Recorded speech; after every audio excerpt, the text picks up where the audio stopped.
Magandang araw, South Sea TV viewers. Ang tanong ko po ngayon, sir, may naririnig po tayo, ito po common lingo ito, yung sinasabing parking fee. Hindi po kaya nagkaroon ng yung pondo na yon ay pinarada lang dito ng isang congressman na hindi naman taga roon. Ito ang tawag ay parking. Have you heard that, Mr. Chair?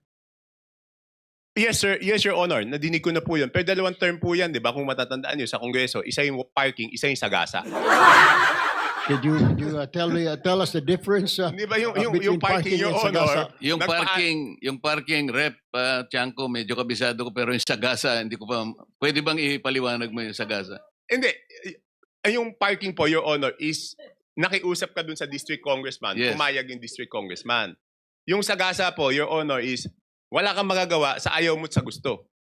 Mas matindi pala yun.